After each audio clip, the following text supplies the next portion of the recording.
जन्म ब्रह्मचारी रहूंगा, कभी विवाह नहीं करूंगा। मेरी किसी संतान का जन्म नहीं होगा। मैं आज अभी सदा के लिए हस्तिनापुर के सिंहासन का अधिकार त्यागता हूं। इस धरती पर एक ऐसा पुरुष जन्मा जिसे इच्छा मरण का वरदान मिला और जिसने अपनी शर्तों पर मृत्यु को स्वीकार किया। कहानी उस बालक की जिसे गंगा बहा कर ले गई और वापस लौटाया एक अमर योद्धा बनाकर। वो युद्ध 18 दिन चला, पर एक योद्धा 58 दिनों तक तीरों पर लिटा रहा। क्या आप जानते हैं क्यों? वो लड़ाई केवल पांडवों और कौरवों की नहीं थी। वो लड़ाई थी प्रतिज्ञाओं की, धर्म की, और उस योद्धा की जिसका नाम था भीष्म। बहुत समय पहले हस्तिनापुर के महान राजा शांतनु गंगा के तट पर विचरण कर रहे थे। वहीं उनकी दृष्टि एक दिव्य सुंदर स्त्री देवी गंगा पर पड़ी। दोनों का विवाह हुआ, परंतु विवाह से पहले गंगा ने एक शर्त रखी कि राजा शांतनु कभी उनसे कोई प्रश्न नहीं पूछेंगे, चाहे वह कुछ भी करें। राजा ने यह शर्त स्वीकार कर ली। समय बीतता गया और गंगा ने एक एक कर 7 संतानों को जन्म दिया और जन्म लेते ही नदी में प्रवाहित कर दिया। राजा का हृदय टूट जाता था, पर वह शर्त के कारण चुप रहे। जब 8वें संतान का जन्म हुआ और गंगा उसे भी ले जाने लगी, तब शांतनु स्वयं को रोक नहीं पाए और उन्होंने प्रश्न कर दिया, तुम ऐसा क्यों कर रही हो? शर्त भंग होने पर गंगा ने सत्य प्रकट किया कि ये सभी दिव्य वसु थे जिन्हें आर्षि वशिष्ठ के श्राप के कारण पृथ्वी पर जन्म लेना पड़ा था, और वह उन्हें उसी समय शाप मुक्त कर रही थीं। 8वां वसु अर्थात यह बालक देवव्रत दीर्घायु होने के कारण जीवित रहने के लिए अभिशप्त था।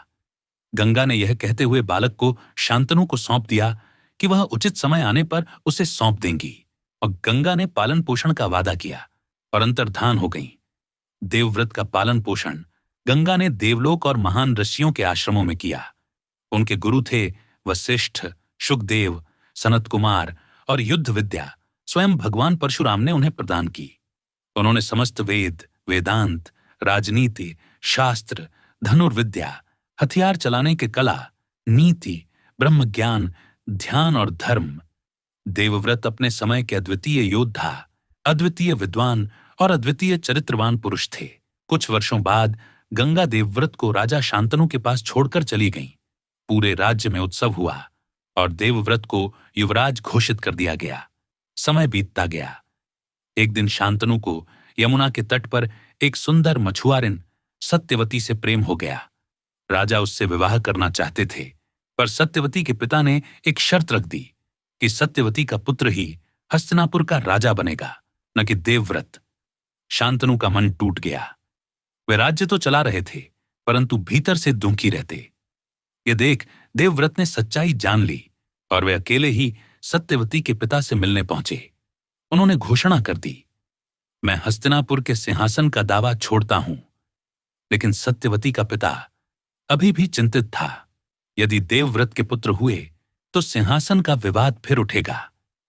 ये सुनकर देवव्रत ने वह प्रतिज्ञा ली जिसने पूरे इतिहास को बदल दिया। भीष्म प्रतिज्ञा उन्होंने कहा, मैं आजन्म ब्रह्मचारी रहूंगा, कभी विवाह नहीं करूंगा। मेरी किसी संतान का जन्म नहीं होगा। मैं आज अभी सदा के लिए हस्तिनापुर के सिंहासन का अधिकार त्यागता हूं। उनकी भयानक प्रतिज्ञा से देवता, आर्षि, आकाश, धरती सब कांप उठे और आकाशवाणी हुई, देवव्रत, तुम्हारी प्रतिज्ञा भीषण है, अतः आज से तुम भीष्म कहलाओगे। शांतनु ने उन्हें वरदान दिया कि मानो का जब तक तुम स्वयं मृत्यु को स्वीकार न करो, तुम्हें कोई मार नहीं सकेगा। तुम्हें इच्छा मरण का वरदान है। यहीं से देवव्रत भीष्म पितामह के नाम से अमर हो गए। कुछ समय बाद शांतनु का सत्यवती से विवाह हुआ। सत्यवती से 2 पुत्र हुए, चित्रांगद और विचित्रवीर्य। चित्रांगद युद्ध में मारे गए और विचित्रवीर्य अभी बालक ही थे। तब राज्य का भार भीष्म ने संभाला, पर सिंहासन कभी नहीं लिया।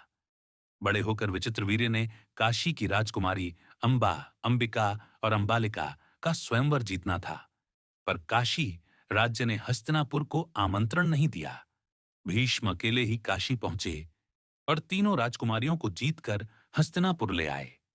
अंबा ने कहा कि वह पहले से किसी अन्य को मन दे चुकी है। भीष्म ने उसे सम्मानपूर्वक वापस भेज दिया, परंतु उस राजा ने उसे स्वीकार नहीं किया, क्योंकि अब उसे भीष्म द्वारा जीता हुआ माना गया। क्रोधित और अपमानित अंबा ने भीष्म से बदला लेने की प्रतिज्ञा ले ली। इस प्रतिशोध का बीज ही आगे चलकर महाभारत युद्ध में भीष्म के पतन का कारण बना। विचित्र वीर्य की मृत्यु निसंतान हो गई। अब समस्या खड़ी हुई, हस्तिनापुर का वारिस कौन बनेगा? तब सत्यवती राज्य की रानी थीं। उनके लिए सिंहासन का वंश बचाना जरूरी था, क्योंकि अगर वंश खत्म तो राज्य खत्म। सत्यवती को याद आता है, उनका पहला पुत्र सत्यवती ने युवावस्था में ऋषि पराशर से एक पुत्र पैदा किया था, जिसका नाम था वेद व्यास। वह जन्म से ही अऋष्य बन गए थे, ब्रह्मचारी, अत्यंत शक्तिशाली और विद्वान। सत्यवती ने संदेश भेजा, हे व्यास, हस्तिनापुर का वंश संकट में है। तुम नियम नियोग के अनुसार मेरी बहुओं को संतान दो। वेदव्यास ने कहा, माता, मैं नियम का पालन करूंगा। अब संतान कैसे जन्मी? अंबिका से धृतराष्ट्र। अंबिका व्यास को देखकर घबरा गईं और आंखें बंद कर लीं। इसका असर जन्मे बच्चे पर हुआ। वह अंधा पैदा हुआ, उसे नाम दिया गया धृतराष्ट्र। अंबालिका से पांडु व्यास को देखकर घबरा गईं और उनका चेहरा पीला पड़ गया। इसका प्रभाव जन्मे बच्चे पर हुआ। वह जन्म से बहुत पीला, दुर्बल था। इसका नाम पड़ा पांडु। अंबिका दोबारा व्यास के पास जाने से डर गईं और अपनी जगह दासी भेज दी। दासी ने नियम का सम्मान किया और शांत मन से व्यास का स्वागत किया। इससे जन्मा बच्चा अत्यंत समझदार, धर्मशील और बुद्धिमान हुआ। उसका नाम था विदुर। समय बीता और युद्ध का कारण बनने वाली अनेक घटनाएं घटीं। कौरवों का अहंकार, दुर्योधन की ईर्ष्या, द्रौपदी का अपमान, पांडवों का वनवास, कुटिल राजनीति। इन सब के बीच भीष्म पितामह हमेशा धर्म और न्याय की बातें करते रहे, परंतु वे सिंहासन के प्रति अपनी प्रतिज्ञा के कारण धृतराष्ट्र और दुर्योधन के प्रति बंधे रहे। अंततः कुरुक्षेत्र का महायुद्ध हुआ। दुर्योधन ने आग्रह किया कि भीष्म ही कौरवों की सेना के सेनापति बने। भीष्म ने नियम रखा कि वे कभी शिखंडी पर अस्त्र नहीं उठाएंगे, क्योंकि वह अंबा का पुनर्जन्म थे। युद्ध शुरू हुआ। भीष्म के सामने पूरी सेना कांपती थी। अर्जुन भी उनके सम्मुख अपने बाण रोक देते। भीष्म के बाणों की वर्षा से पांडवों की सेना टूटने लगी। कृष्ण ने अर्जुन से कहा, भीष्म को रोके बिना धर्म की स्थापना संभव नहीं। तुम शिखंडी को आगे रखो, मैं रथ चलाऊंगा। अगले दिन शिखंडी को सामने रखकर अर्जुन ने हजारों तीर चलाए। भीष्म ने शिखंडी पर वार न करने की प्रतिज्ञा के कारण अपना धनुष नीचे कर दिया। अर्जुन के तीरों से उनका शरीर छलनी हो गया और वे शरशैया, तीरों की शैया पर गिर पड़े। लेकिन वे मरे नहीं, क्योंकि उन्हें इच्छा मरण का वरदान था। वे लगभग 58 वर्ष के दिनों तक बाणों की शैया पर लेटे रहे और उत्तरायण का समय आने पर ही उन्होंने प्राण त्यागने का निर्णय लिया। उसी समय उन्होंने युधिष्ठिर को राजधर्म, दान धर्म, नीति धर्म, युद्ध धर्म और जीवन दर्शन का उपदेश दिया। उन्होंने हिंदू धर्म की अनेक नीतियों की व्याख्या की, जो आज भी महाभारत का अत्यंत महत्वपूर्ण भाग मानी जाती है। उत्तरायण आने पर उन्होंने कृष्ण और युधिष्ठिर को प्रणाम किया और कहा, अब मेरी प्रतिज्ञा पूर्ण हुई, अब मैं मृत्यु का वरण करता हूं। फिर भीष्म पितामह ने अपनी इच्छित अवस्था में देह त्याग दी।